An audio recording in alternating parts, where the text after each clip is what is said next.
saya mau mengucapkan suatu kalimat yang mungkin akan terkesan kontroversi, tapi insya Allah Anda akan mengerti setelah Anda mendengarkan penjelasan dari saya. Cerai itu ibadah. Garis bawahi dulu. Garis bawahi. Cerai itu ibadah. Loh Ustaz, bagaimana? Bukankah disebutkan dalam hadis abghadul halali indallahi at-talaq? Perbuatan halal yang paling Allah benci adalah perceraian. Begini, hadis itu, hadis yang mengatakan perkara halal yang paling Allah benci adalah perceraian, itu disebutkan oleh sebagian ulama hadis derajatnya adalah hadis yang dhaif, hadis yang lemah. Karena lucu, mana mungkin Allah menghalalkan sesuatu tapi kemudian Allah membencinya? Padahal sesuatu yang halal itu tentu sesuatu yang dicintai oleh Allah. Nah, maka termasuk ketika kita ngomong perceraian, saya ulang sekali lagi, tolong diperhatikan dengan baik agar tidak menjadi kesalahpahaman. Cerai itu ibadah ketika memang perceraian itu mendekatkan kita kepada Allah.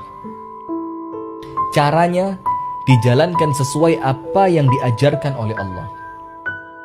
Nomor satu, cerai itu ibadah kapan? Ketika dengan bercerai Anda semakin dekat kepada Allah.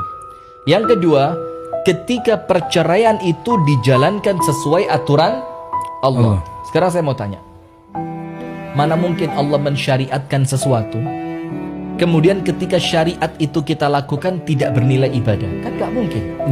Termasuk tolak atau cerai, ini syariatnya Allah, adalah solusi terakhir untuk kemudian kita menyelesaikan masalah. Ini solusi terakhir untuk kita menyelesaikan masalah apa?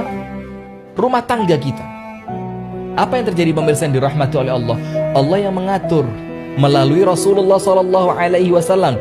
Bahkan ada di antara istri Rasulullah yang Rasulullah menceraikannya bukan karena apapun, tapi ingin mencontohkan kepada kita bagaimana perceraian, apa syariatnya perceraian.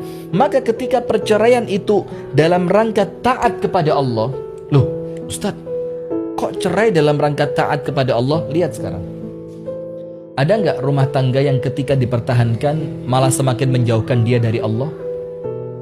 Ada.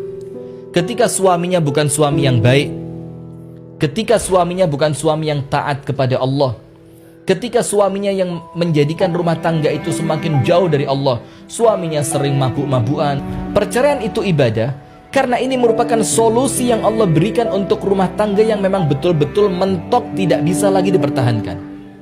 Karena apa? Ada rumah tangga yang apabila dipertahankan, maka rumah tangga itu semakin menjauhkan anggota keluarganya dari Allah. Misalkan, suaminya tidak sholat, atau istrinya tidak mau menutup aurat, atau istrinya senantiasa tidak mau diarahkan untuk taat kepada Allah dan Rasulnya, atau si suami yang senantiasa jauh dari Allah. Maka ketika itu memang betul-betul tidak bisa lagi diperbaiki, Allah kasih solusi.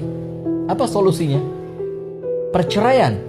Tapi ingat, niatannya untuk Allah, bukan untuk orang ketiga. Niatannya untuk mendekat kepada Allah, niatannya untuk semakin memilih Allah dibanding memilih pasangan yang menjauhkan dia dari Allah.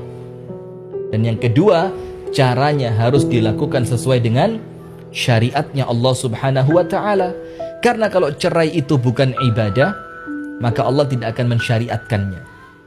Ketika Allah mensyariatkan, berarti cerai itu adalah ibadah. Maka yang ketiga, untuk Anda yang sedang dalam proses perceraian, tenang saja. Apabila niatan Anda benar untuk menjaga agama Anda, untuk lebih memilih Allah dibandingkan pasangan Anda, maka insya Allah selama itu dilakukan dengan cara yang benar sesuai dengan syariat Allah, maka perceraian itu adalah ibadah.